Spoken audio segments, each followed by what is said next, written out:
if you are in the wrong frame of mind, you generally can't get out of it.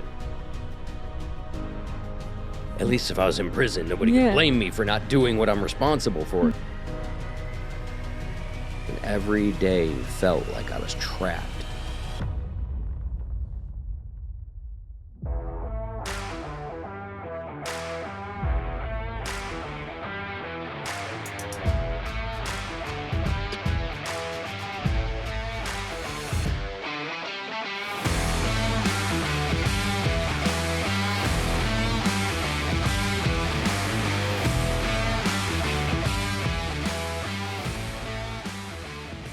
Hi, everyone. I'm new here, so Jason's actually going to do the introduction for us today. See what happens when you take a week off? Hi, I'm Jason DeFranco. I'm here with Angeli and Collie behind the booth. Hello. We are A New Day, A New Shirt. Yes, we are, and I'm so happy to be back, but now that I'm back, you're leaving.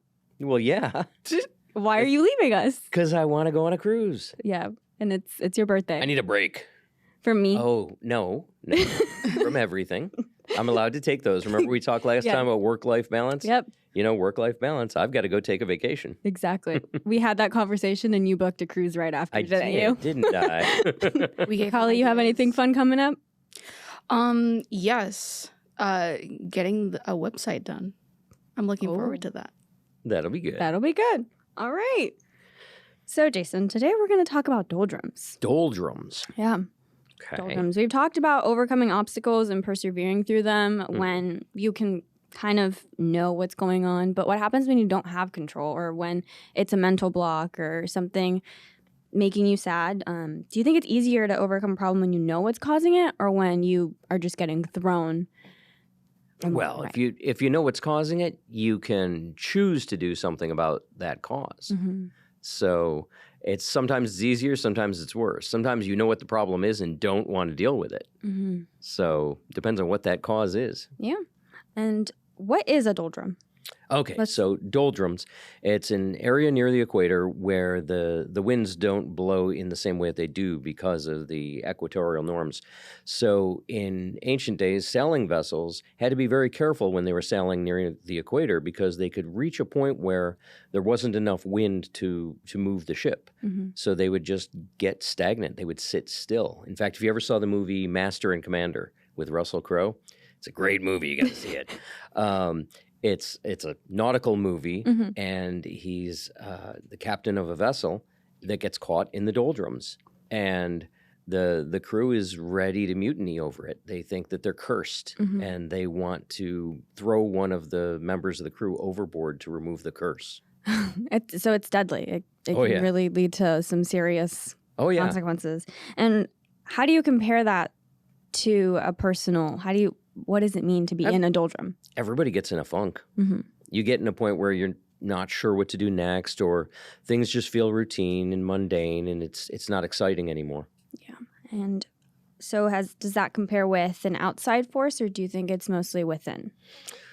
Well, everything is within by the time you get to the final answer. But along the way, there's a lot of things that weigh in. There's things that can affect you from externals, and you then decide what you're doing about them. Mm-hmm. So my answer is almost always, that's what happened, and what are we doing about it? Mm-hmm. The externalities aren't the end of the story. Yeah. So the doldrums might be an area with no wind, so what are we doing about it? Mm-hmm. Are we rowing? Are we praying? What are we doing? Are we jumping off and swimming? Yeah, these days we have motorized vessels, so we can move around in areas where the weather isn't as friendly. Yeah. But back then, you still had to do something. Mm-hmm. Well, you can now compare the motorized, things that we have, resources, to having the praying or the having a friend to, help you throughout that, or seeking help or something like that. Mm-hmm. Have you ever yourself experienced a doldrum? Everybody does. Everybody gets in a funk. Everybody gets in a slump. Mm-hmm. Everybody just hits a string of bad luck and wonders about what they're doing. One of the best books I ever read was The Dip by Seth Godin. Tiny little book, probably, in my opinion, his best book. He might not like that I say that, but I think it's his best book because it's very concise and it's very direct. And it talks about the idea that things are harder when you get into them than they seemed when you started. You start something, it's new, it's exciting, you're doing a bunch of new stuff, and it seems like everything is cool. And then you get to the part where it's harder. Yeah. You know, if you're learning to do some athletic activity, maybe you want to learn how to play tennis. Well, it's pretty easy to buy a racket and start hitting a ball. And it's not that hard to learn how to serve and how to volley and how to keep score. But then if you want to go play professionally, if you want to be like a regional pro or something, there's a whole different level you have to get to. And that's thousands of hours of practice, of learning the finesse, of learning how to increase your endurance, improve your grip, and deciding which kinds of grips are best for you and what kind of surface you play on, everything. And that kind of thing is daunting. Yeah. Most people think it's cool to start a new business until they find out about taxes and all licenses the little things. and insurances and keeping track of everything and determining whether something's profitable and how to do it on a bigger scale. All of a sudden, it becomes much more daunting. And a lot of people just kind of slow down as they get into that, and then they're stuck. They get in a little doldrum. Yeah, they're not happy with it. Yeah. It's not what they wanted it to be, but they don't know how to get out of it or get to what they wanted. I think that also goes in with beginner's luck because you're on this high that, you know, I'm so good at, I went surfing last week and I did so good my first one. I was so happy I did. And then after that one, I kept falling down and I kept falling down and I was about to tell the instructor, I'm done. I can't do this anymore. I had scrapes. I was bleeding. It was so bad. Was that your first time? It was my second time, but it was my first official time with the instructor. The other time I did it and then I almost died because a wave just tumbled me over. But I had to say no, like I want to get up on this surfboard. I want to do it. But I was on that high of, oh my God, I did it the first time. It's going to be so easy. Yeah. I'm going to be hitting it. I'm going to be going out into the big waves with big guys. And no, that's not how it was. No. So yeah, I guess it's just pushing through and being able to. It is. Yeah. I know you've had a lot of struggles, personal. So in this episode, we're going to get a little bit more deeper into you and build kind of a connection with you. So let's talk about all my problems. Let's now. talk about it. So how would you compare a doldrum to being sad or depressed? Okay. Cause and effect.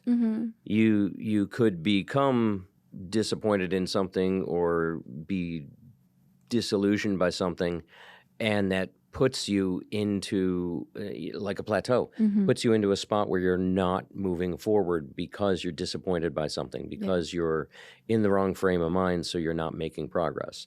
You could also flip it. You could end up disappointed, depressed by so many things going wrong, working against you, that you feel like you can't get anywhere. So now you start to lose heart, you start to lose confidence. So it's a chicken and the egg. One could cause the other or vice versa. If you are in the wrong frame of mind, you generally can't get out of it. Yeah. You have to fix your thinking first. That whenever you're in a situation where you are stuck, the first thing to do is change the way you're looking at it or change the way you're thinking about it. It's easy to get caught up in the victimization of it and being the victim and everything is happening to me and all these things are going wrong because of what other people are doing. Yep. And you were saying, feeling disappointed. There's a difference also between you feeling disappointed within yourself or being disappointed by people. Sure. I feel like for me personally, I'm very hard on myself. So I do take it wrong whenever I disappoint myself, and that puts me in that stagnant. But I also put a lot of trust in people. So when they do something that disappoints me, it's a little bit worse. Sure. Because I kind of saw it coming and I didn't do anything, and it's harder to get in. It's harder to get out of that place. That's one of those things that I run into all the time because when I meet people, it's the same thing in relationships. There isn't such a thing as a bad relationship in the beginning. There's not. They call it the honeymoon phase. It wouldn't. Everybody has a good You wouldn't get in a relationship if it's bad. Right. You wouldn't keep talking to the person if you hated them Unless the you're minute you met them. cynical and you like being, then that's different. But I don't think, Yes, I'm masochistic. I keep talking to people that make me feel terrible all the time. Sounds like me. But you wouldn't continue the first conversation. Yeah. If you immediately took a dislike to the person, you just stop talking to them immediately. But almost all relationships start out pretty great.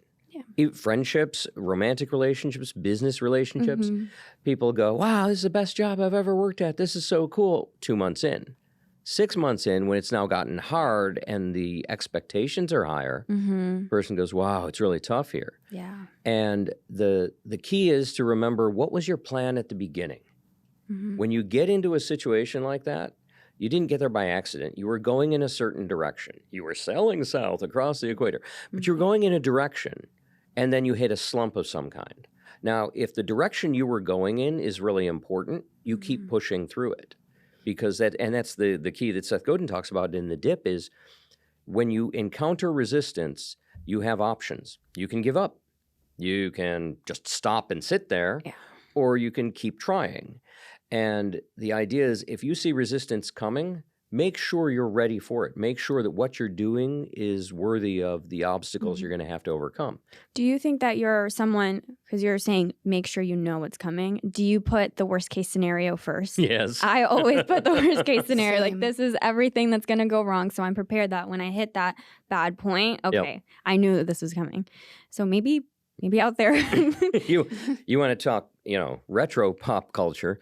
In the, I think it was the late 80s, there were some books based on Dungeons and Dragons written. And the books had a character in them, Raceland, who was a wizard who had been through a trauma that had changed his eyes.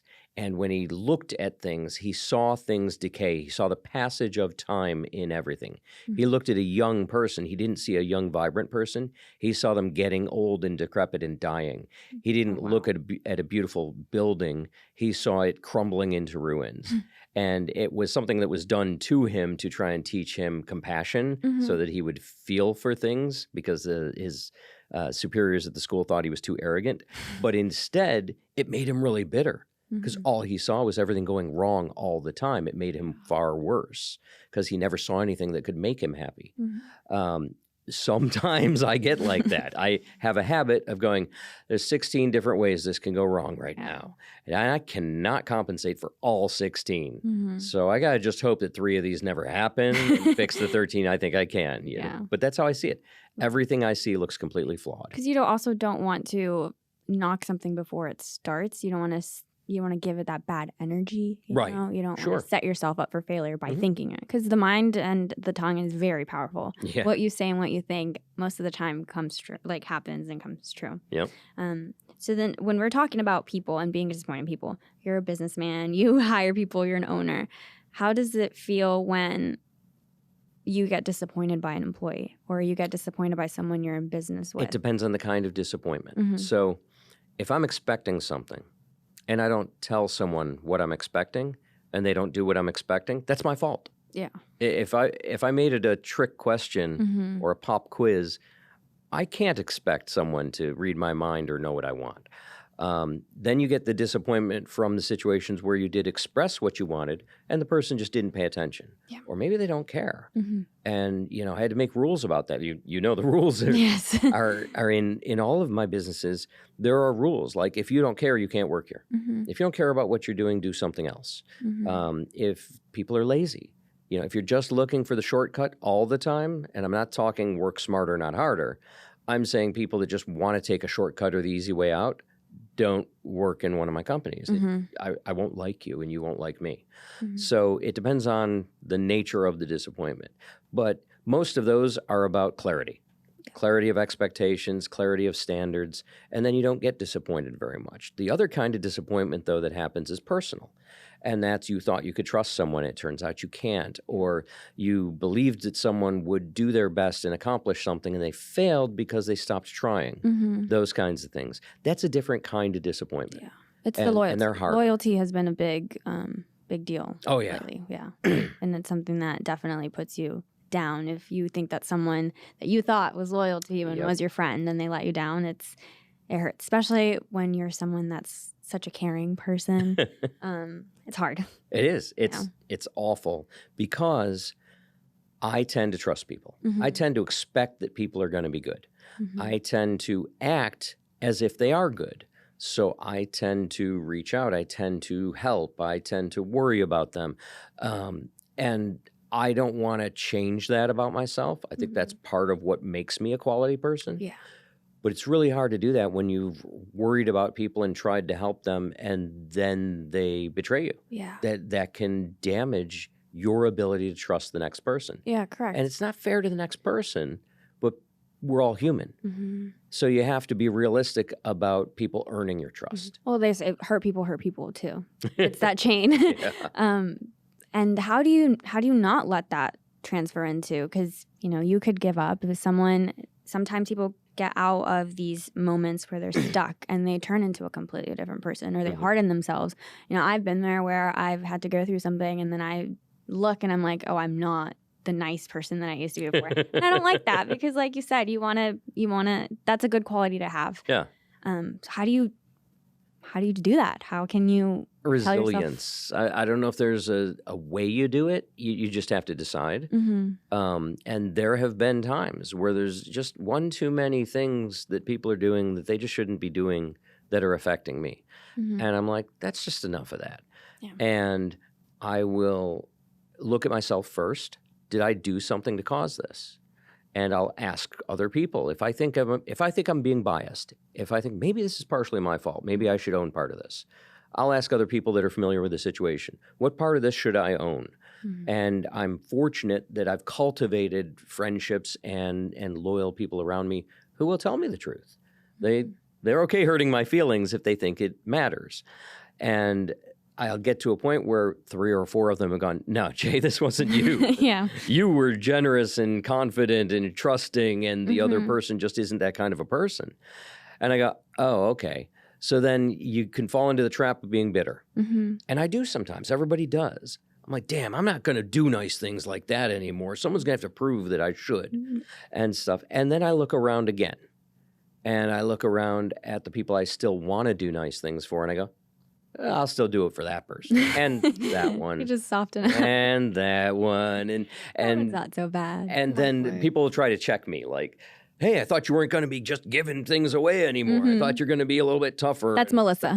yeah, Melissa will say that. And stuff, stop giving the benefit of the doubt. Let them earn it first and stuff. And I go, yeah, I know. But I can't not be me. You big soft. I'll just You big soft. I'll just dial it back a little bit. People who are on the bubble, I'll wait for. But the people I've already decided about, I'm not going to undecide. So it does hurt. You go through periods where it's like, what am I doing wrong? Why would people think it's okay to treat me this way when I've never treated anyone this way? Because to me, loyalty is a huge deal in both directions. I'm intensely loyal. If someone who works for us is having problems outside of work, I want to help them. Yeah. We've had people where they're going through a messy breakup and their significant other that they're trying to get rid of shows up at work. And I'm like, no, I'm out in the parking lot telling that person to leave. They're not going to go talk to someone that's, under my protection kind of thing. No, these are my people. This is my tribe. I'm protecting it. But sometimes it's a person that they wouldn't do that for anyone else. And I don't make that judgment. Yeah. I'm like, no, I'm doing this because this is who I am. I will protect the people around me. But sooner or later, it comes out that that person actually isn't a quality person. And then you feel like you've overreached or done things unnecessarily. I remember when I was younger, I was always the guy that, like, a girl's breaking up with her boyfriend, she wants to talk to me. It's like, oh God, another one. Oh, no. It's always, I regularly had a relationship of some type or other, but I would always get in this rescuer mode. I'm the white knight. You need to rescue the girl from the boyfriend that beats her up or something. I don't know. She's calling me at 11 o'clock at night crying, and I'm protective and talk to her and go meet her at Denny's at midnight. We talk. And now it's 3 a.m. and I'm looking into her eyes going, maybe she could be the one. And all of a sudden she's back with the guy that was such a jerk. The next day, the next morning. And I'm like, wait, what? And now she's mad at me because I said bad things about him. And I'm like, wait, I was agreeing with you. You say he's a jerk. And I said, right, you deserve better. And now you're back with him and now you don't want to talk to me. And that's a syndrome. Everybody goes through that. Yeah. Sounds like she needs therapy. Yeah. And when you go through that in high school, that's one thing. But if you're going through that in your 30s, that's something hasn't matured there, Yep. you know? Yep. Yep. And It's hard. Sometimes we lose people because of their actions, and sometimes we lose people because of life. And I think that's even harder. The death of someone is really hard, and everyone grieves differently. I'm personally not someone that handles grief very well, but I am lucky that other than the death of my grandma, I haven't had to deal with a lot of loss close to me. But I know that you have, and that's very hard to overcome. So what would you say to someone that is listening right now and is going through that? They feel stuck. That's a kind of a dip or a doldrum. That's a period where things stop happening for you. It's kind of like, it sounds cliche to say time stands still, but it does. For a while, you're like, this is just life now. At first you're sad or upset, but then it just becomes quiet. You're like, wait, I'm never going to hear that person's voice again. I'm never going to ask their advice again. I'm never going to buy them a Christmas present again. And when that sort of settles in, for me, it was disheartening. It wasn't, I'm not crying into my pillow every day. I'm just like, I never got diagnosed or anything. I don't know if I was clinically depressed, but I just felt meh. I just didn't particularly care about a lot of things. And it was like a slump. It's a period of time where there is no activity. There's nothing happening. I'm not growing. I'm not helping anybody. I'm not improving the company. I'm just kind of here. And it took me kind of getting outside of myself and looking at, okay, well, yes, this person is gone and I'm going to miss them. What am I doing? What is wrong with me? What am I doing? I'm not that person. I'm not that person that, just mopes. I'm the person that goes and does something. So we did things. We started to do things in memory of people. I did financial things. I did physical things. I participated in charities and things in memory of those people. And that helped. That's part of the process. But really, it was about looking forward instead of back and saying, wait, I have a lot of work to do. Yeah. There are other people that are counting on me. Me being absent for them because of what's going on inside me isn't okay. That's not the person I am. So I either have to mask it and get on with business or find a way to deal with it. And I did both. First, I masked it. First, I just went back to work, did the things, pulled the levers, made things happen so that I felt forward motion again. But I was belligerent. I wasn't a good leader. I wasn't good at encouraging people during that time. I was impatient. I saw the negative in everything. And I said, what? It is negative. I couldn't see that my perspective had shifted, that I was looking at things through the wrong lenses. And then I sort of went back through the grieving process, realizing that I hadn't really done it, that I had just tried to remain functional for everybody else, and that I hadn't really experienced it for myself. Yeah. I knew it was in there and I bottled it up because other people needed me. You were just acting like a robot. Yeah. And it was when I realized that I was actually sad. And I was sad because I realized what it had done to me. And I thought, this is really sad. This is really sad that so much damage was done that I couldn't see it, that I wasn't helping people when I could have been because my own pain was inside and I needed to shield it. So I tried to not feel things for a while. And it took a little while. But once I realized it and changed some things, I felt a ton better. So much better. Jason, do you think that doldrums can sometimes be a good thing? A good thing. We just finished the 7 Habits class, and we talked about renewal, sharpening the saw is the 7th habit. And it's the idea that you can't be productive at all times. You need to take time to recharge and rest and reinvigorate yourself. And it's possible that you could use a lull like that as that time. I sometimes am guilty of hoping, we're in Florida and all these hurricanes. I'm guilty of hoping, hey, maybe the hurricane will be close enough that we're justified in not going to work so I can stay home today. I remember when I was in the rat race, as I think of it now, when I was in other organizations and it was just work all day, go back, work all day, go back, work all day like a hamster wheel. I remember thinking it would be nice if I got arrested. Really? Because if I got thrown in jail, no one could blame me for not being at an event with the family, being at work, going to a stupid friend's party that I don't want to go to, all these things that I felt obligated to do all the time. I'm like, well, if I don't do them, I'll feel guilty and people will blame me. But if I was in jail... You have a perfect excuse. No one could blame me for not being all of these things to all of these people. Other than the fact they have to pay bail money, that's court money and fees. But I could just put my head back and not worry about anything for a couple of days. Yeah, you get arrested and your family bails you out. I don't think that's gonna work. No, I tell them not to. But Alicia has a break. But it's surprising that thought process tells me how negative certain things in my life were. That was a time that you would rather be in jail. At least if I was in prison, nobody could blame me for not doing what I'm responsible for, kind of thing. So I suppose, an unanticipated event outside of your control that creates a break could be used as a time for renewal. Yeah. And it's a time for you to also get stronger. You've gone through so much and hopefully it doesn't happen again. But if it does, you know how to overcome it now. When we're so deep in the trenches, we don't really see a way out and we think everything's going to go wrong. But I think that time fixes everything. Time's your best friend. I think time, you just have to trust the process and trust yourself. I think so. I think you still have to have a hand on the rudder. The wheel. I think waiting for it to get better is different from trusting that it's going to get better and continuing to work on it.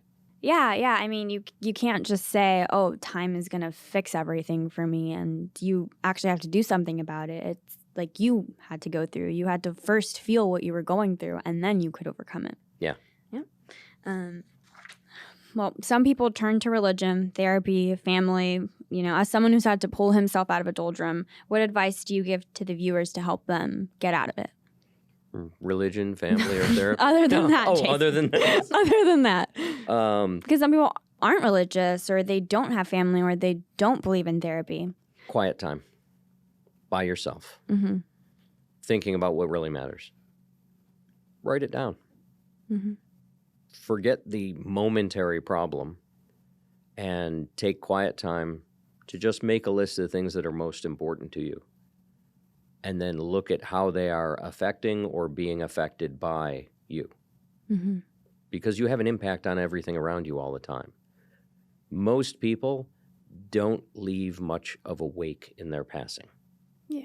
Most people, if we're all boats, most people are boats that once they've passed by, you don't notice, which is sad.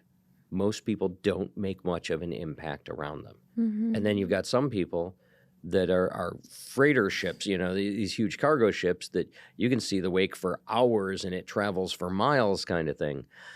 But your passing has an impact. And if your impact is nothing, that's unfortunate. And that's what I realized when I was in my bad state of mind, was that my impact wasn't positive. Sometimes it was negative and sometimes it was nothing. I wasn't making a difference because I was stuck in my own head and my own problems. So realizing that everything around you gets a reflection from you and reflects on you. If you use that, then you will feel a need to solve what you're dealing with. Yeah. What character, fictional character, inspires you? As far as like overcoming adversity kind of thing? Gosh, there's a million of them. Let's see. Overcoming adversity. The Count of Monte Cristo. You ever read the book or see the movies? It sounds like Holly. Holly? I love that story so much. I have not. It's a classic written by Alexander Dumas, the same guy who wrote The Three Musketeers. It's a story about a man who's wrongfully imprisoned because his best friend is in love with his fiancée. So his best friend sets him up to go to prison. And he's in prison unjustly, and he's a super nice guy. And he spends, I think it's 12 years in prison, in the Chateau d'If.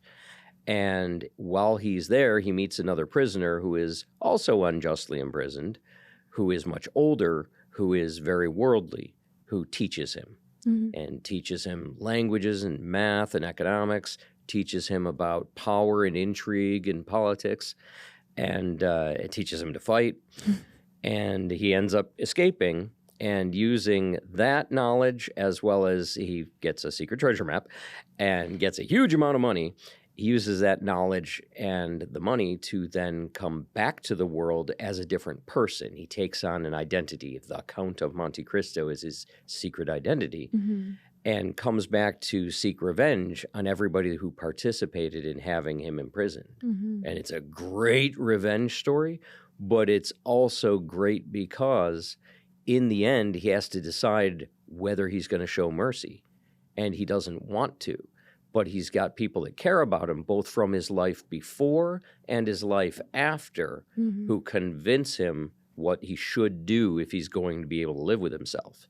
And it's just this really cool story about, you're pissed off at everybody and he's getting revenge, and it's master manipulation. So he and shows stuff. mercy. Maybe. Oh. It's one of the best stories of I'll have to read it in the humanity. next podcast. There's You can watch the movie. Okay. They've remade it a couple of times. there's but- been so many different renditions and takes on it. There's even an anime about it. Yep. My favorite one is Guy Pearce was in it with Jim Caviezel and Superman. What's his name? The Witcher. Henry Cavill. Henry Cavill. Thank you. God, can't believe I lost his name. And it's great. It's just, it's so well done. It's well put together. It's paced a little bit better than the book is. The book has doldrums. The book has moments where it lags. The movie is set up with a very good pace and just enough humor to keep it to get you fun, where you're not depressed through the entire crying. thing. Those are the best movies, though. I love to cry. And Not crying. I love to cry at movies. That sounded really good sad. way. That sounded so sad. Yeah, but that's one of my favorite movies to watch. Is that version of it? There's an older version of it that was really cool, but that's my favorite version. Carly, what is your favorite fictional character that has overcome an obstacle? I love Magneto. Okay, perfect. He's base. So we've been talking about nautical terms, and you mentioned you were in the military. I was not the Navy, but yes. Yes. Yeah. We got a question from the audience. So, Jason, how did your military experience translate over into your role as a business owner? Okay. Learning things in the military is not the same as learning things in the civilian world. And anyone who's been in the military has to come to terms with that. And in fact, we've got a new employee right now who just got out of the service recently and has a skill set from being in the military. And it's a perfectly legit skill set in the military. But coming here, very little of it applies, which is very frustrating for him. But it wasn't the first time he'd heard that. So the technical things, there's a limited application. Of course, you learn in any situation. The interpersonal things are what I really learned. Organizational management. An interesting thing was the ability of humans to get things done with or without tools. I remember there was a car in the ditch when I was in basic training, and they were waiting on a tow truck. And since it was basic training, and they could do whatever they want to us, our drill instructor was like, go get that car out of the ditch. And we're like, you mean go find a tow truck? He's like, no. You mean like go get a winch? He's like, no, there's 30 of you.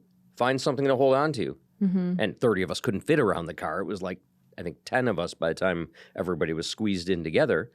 But we picked up a car and carried it back up onto the road. It wasn't a Range Rover. It was a small car. But still, the idea that, your assumption as soon as your car goes off the road is you need a tow truck. But no. Enough hands could get it done. And the same thing with any large project. When we're cleaning a 5,000 square foot dormitory, but there's 30 of you doing it. And you change the way you do it. So if you think about if you have a room with tile floors, with linoleum floors, and you've got a dust mop, and then clean the walls. Well, you'd get a dust mop, and you would mop around things. And then if someone said that's not good enough, you'd move things out of the way and mop the spot and move them back. What we had an 18-foot long 2x4 that we wrapped in towels and rubber banded the towels to it and then sprayed it with Lysol, laid it down at one end of the room, and we lined up next to the bunks and picked up the bunks as we went by with the 2x4 and just pushed it from one end of the room to the other like a giant squeegee. Inventive. Yeah. And it's like, where would you even think about that? But it's only because you have an excess of bodies and a limited amount of tools. So you have to make the bodies the tools. The tools. And you come up with new ways of doing things. The other thing I learned was how to get along with different people. Up till that point, I'd lived almost my entire life in Western New York, in a city, but not a large city. And I was surrounded by people who were very similar to me culturally. Were you surrounded by a lot of family growing up? Did you have a lot of family? Yeah, around you? Okay. we had a pretty large family, and every Sunday was Sunday dinner at my grandma's house and stuff. There were a lot of family rituals and stuff. So that was taking me out of my comfort zone, but also I was in a mobility squadron. We went all over the world. I mean, in the next 3 years, I was in 12 countries on 3 continents and visited 20 different states. So there was a lot of traveling, a lot of different cultures, a lot of sudden things because I was in this kind of an organization that every time something happened, you get up and go. Yeah. And, I got woken up at 4 a.m. for Desert Shield. And they just said, Saddam invaded Kuwait, you got to go. And I'm like, I don't know any of these words you just said. What are you saying? I don't know who that is or where that is because at that point, no one knew these tiny little countries and stuff. At least they didn't tell you to go to Bali Bali. Nah, no one goes to Bali Bali anymore. So I would suddenly find myself on a deployment where now it's not the people I'm next to every day at work. It's some of them and some from another unit and some from another unit and some from a different aspect of the military, some from a different country's military because we worked with multinational forces. And all of a sudden, I'm in Saudi Arabia, surrounded by 100 people I don't know from 3 different armed forces from the U.S. and 2 from another country, and get along, figure it out. So I learned a lot about cultural differences. I learned a lot about what unites us. I get frustrated a lot of times at the groups attacking each other, whether it's racial or religious or gender or whatever, because I'm like, do you guys understand we are 99.99% the same? Yeah. You're arguing about that 0.01% as if it matters. It doesn't matter. There's way more that unites us than divides us, like by a factor of 100. Yeah. Did you ever get in a doldrum while you were away from your family in the military? That's how my first marriage happened. Oh, no. We were in this rapid deployment squadron, so we would have to leave every time something happened somewhere in the world. So I would be in Texas, and I would be out with my friends, and we'd go to a nightclub, and I'd meet a pretty girl, and I'd ask her out, and we'd go out twice, and I'm being sent to Germany. Oh. And I'll be back in 2 to 3 months. Or I'm going to the Middle East, and I don't know when I'll be back. Well, we went on 3 dates. It's not like, wait for me, please. That's not going to happen. That's not real. So you didn't write her letters every night? From time to time on a deployment, I would end up with someone that I thought we had enough of a connection. We'd keep trying to communicate that way, but it never worked out. The only person I ever communicated with in the military was my first girlfriend, who was my girlfriend when I went in the service, and she was my girlfriend for the first year and a half I was in. And with her, I communicated constantly when I was traveling. But after 3 times in a row, meeting a girl that I thought I had a lot in common with, that, hey, we're going to go steady, and having it get truncated because I'm deployed, I came back and met a girl, and the following week had dinner with her parents, and the following month proposed. Oh, wow. Because I'm like, I got to get this in under the wire. Oh, wow. Now, I wasn't thinking that way, but looking back, I was thinking that way without realizing it. And it was funny. We were together like 11 months before we split up, and because we were terrible for each other. We weren't right for each other. But I realized I liked her family better than I liked her, that I had actually proposed because it felt nice to have someplace to go on Sunday for dinner, because that was something traditional that I was so used to that I didn't realize I missed, that suddenly having someone older than me to talk to. You know, her dad and I became friends, and like he took me golfing. Now, I don't golf, but it was cool to have that kind of Yeah. a mentorship. And he was a very wealthy guy, and so he talked to me about business. And I thought it was great. And her mom and I got along great, and she and I got along pretty good. But the other Like, things I was worked too out, young to yeah. know any better. But looking back, it was two things. It was the attachment to her family was so great to have, Mhm. and I didn't want to keep breaking up with someone I just met because I was getting deployed, Yeah. and made horrible decision because of it. And looking back, that was why. Yeah. You didn't even know what you were missing, and you thought you found it. Yep. So that's why. Were you always happy being in the military? Like, do you felt that's where you needed to be? Oh, no. I enjoyed the excitement. Mm-hmm. I enjoyed getting woken up in the middle of the night and being told fighting had broken out in some foreign country and I needed to get on a plane. That was exciting. That was cool. That made me feel like an action hero. So you liked that. You liked being where you were at. Well, Oh, you I did. liked that part. of it. Okay. Then the fighting would stop and I'd end up back in garrison and I'd be bored because you just practice, you just do training. And I'd try to find things to interest me. And one of the things I found to interest me was planning my future. So I got all the stats on promotion scores and realized that the way the military promoted people, I would never be happy because it would be far more dependent on how much time I had been in grade or in service than on my test scores or my evaluations of performance. And I was like, oh my God. And the light came on instantly. I'm like, I'm not right for the military. I'm not that kind of a person. I'm the kind of person that I must have my efforts recognized in relatively real time. Yeah. And I can't stomach the idea that someone else can move ahead of me just because they've been here longer. That just flies in the face of the things I believe about accomplishment. Mm-hmm. And as soon as that set in, as soon as I realized that was real, I was like, oh, because there are opportunities. Like there's an opportunity in the military. It's called a below the zone promotion. It means you haven't been here long enough for a promotion, but you've done something so exceptional, we're going to promote you anyway. And I got that.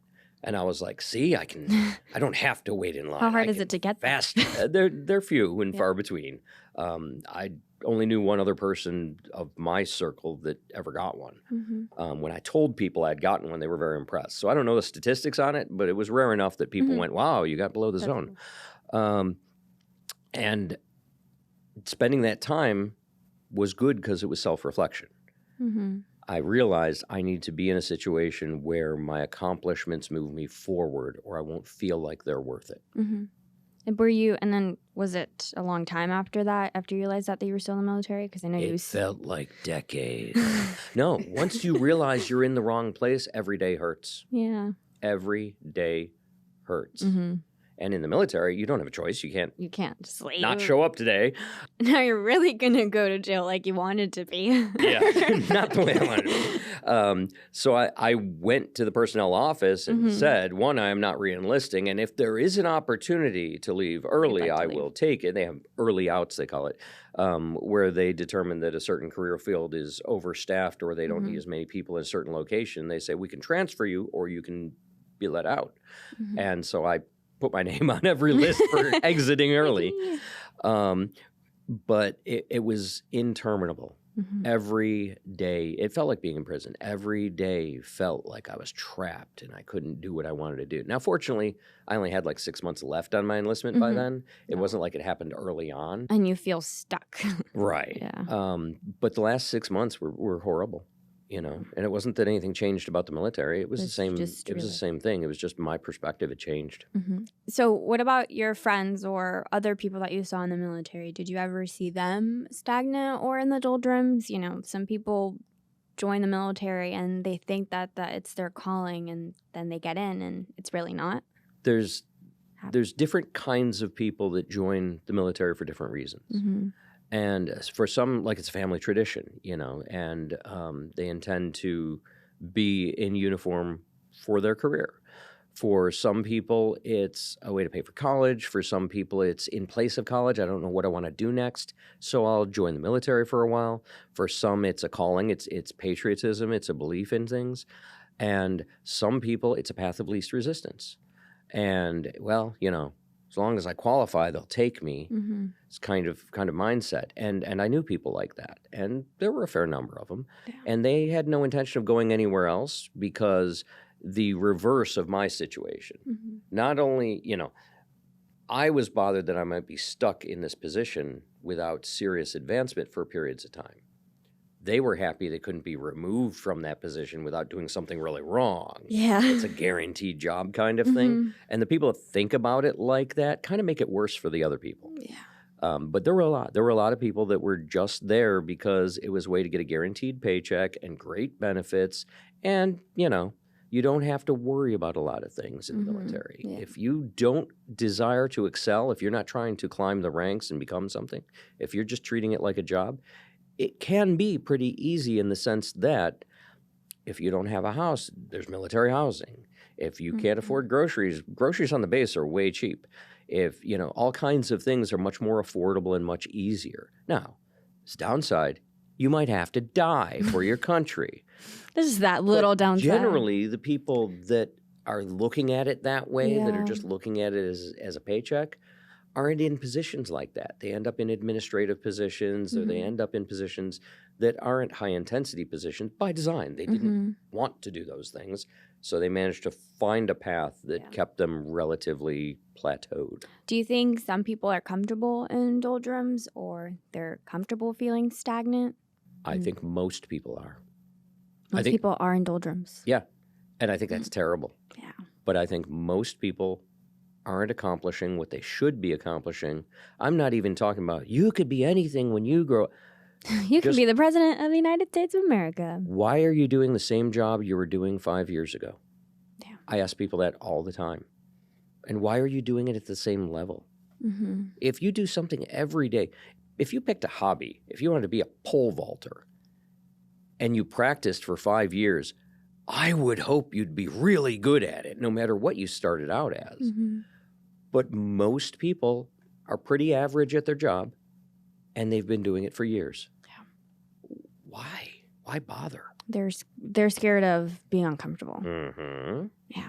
Doldrums are very peaceful. Mm-hmm. Not a lot of wind, not a lot of waves, not a lot of threats. You're not going anywhere, but for some people, that's better. Yeah. And I think that's sad. For me, it took something happening to me to get out of my doldrum. We talked about this. It took me getting fired. Yeah, I I'm was just sorry stagnant. about that, but I was tired of your crap. I mean, the other job. Oh. No, for me, it took getting fired from my previous job. I think, everyone kind of saw around me. I was hurt and I was sad, but it was a wake-up call for me. And I was just I wasn't advancing, I wasn't growing, and now I'm at a place where I am growing and I'm advancing. And it was hard in the beginning, but that's what took me to get out of that doldrum. And I think sometimes being uncomfortable is scary, but it's the only way that you can grow and move on. Yes. And that's how it's supposed to be. If Yeah. I'm comfortable, I'm bored. Yeah. Likewise. I don't want to be comfortable. Yeah. Right. No. Comfort isn't a bad thing, but what keeps me going, what keeps me wanting to continue and grow is the fact that the world around me keeps changing. And if I Mhm. don't change with it, I'm going to get left behind. I'm going to become Yeah. nothing. That's Wow. why. That was very deep. Yeah. I mean, you think 14 and that's deep. everybody in this room, is 5 people in this room. Mm-hmm. Is any of these people where they were even a year ago? I wasn't. Even close? Ram, DJ, they aren't either. We're all in crazy different places than we were a year ago. Even if we're still, Ram was working here, Yeah. but not doing Mentally, this. he was, doing exactly. He was doing more. The level of responsibility, the level of control and authority and freedom and the ability to create and all those things, Mhm. that's new. And that's what I like. I like when everybody around me is like, I don't even remember what I was doing 2 years ago. Mhm. I'm so far from that now that I don't even remember. Was that 2 years ago or 10 kind of thing? Yeah. I think that's cool. Yeah. Not being able to recognize yourself, that's pretty cool. But it is how we were talking about earlier, you can't just stand by and victimize yourself. You have to actually do something about it and create that change so you can get out of being stagnant and being in a doldrum. Yep. Yeah. Anybody can get in an accident. Anybody can stub their toe. Then what? Then what do you do? Carly, do you have any more questions? Not right now. All right. Well, Jason, I do have one question for you. What's that? What shirt are you wearing today? I don't know. What's my shirt say today? I told myself to stop drinking, but I'm not about to listen to a drunk. Who talks to themselves? Okay, you didn't get the rest of it. So what does this mean, Jason? Why are we wearing a drinking Well, shirt? because doldrums tend to make people quit. The dip is a time when people give up. Mm-hmm. And, I decided to make it tongue-in-cheek, Mm-hmm. I told myself to quit drinking, but I'm not about to listen to an alcoholic who talks to himself. That quitting is cool Mm-hmm. if you're quitting for the right reasons. Yeah. Quitting because you're in the middle of a slump is a bad reason. You should quit before you get... If you're headed for a slump because you made bad choices, quit now. And if you're in the middle of it, work your way through it because you'll get stronger from working through it. And there's usually good things on the other side of a slump. Yeah, I think you can't beat yourself up if you're quitting or stopping things for the right reasons. Sometimes that is the answer, and sometimes starting over is the best thing for you. It's kind of like the ending is the beginning. Did you see that in a fortune cookie? Yeah. She's getting all wise and stuff. Right. I'm growing Look at this. up. Next episode, I'm going to know all of the references that you say Okay. for me. It's here's we'll one test for you. on that. Our little girl's grown up and saving China. Crickets, crickets, crickets. What's funny is there is a All cricket right, in you that still scene. have some growing up to do. I do That's have- pretty funny. on, That's from Mulan. It's The good one, the Oh, animated one. I feel so stupid I now. was Yeah. gonna give her hints, so it's like, come on, Yeah. it's a Wow. Disney movie. All right. It's been out since we were young. We've definitely seen it when we were young. Yeah, if our after she parents were becomes a badass crazy. and everything, Wushu is like, our little girl's grown up and saving China. Well, Jason, we wish you the happiest birthday ever. Thank you. By next episode, you're going to be all grown up. Yeah, I'll be And you'll come- middle-aged then. We hope you have the best vacation ever. You totally deserve it. Good job on working on your work-life balance and listening to what we said. You took something out. You took something from it. Thank you so much for tuning in. We will see you guys next time. Thanks. Bye bye.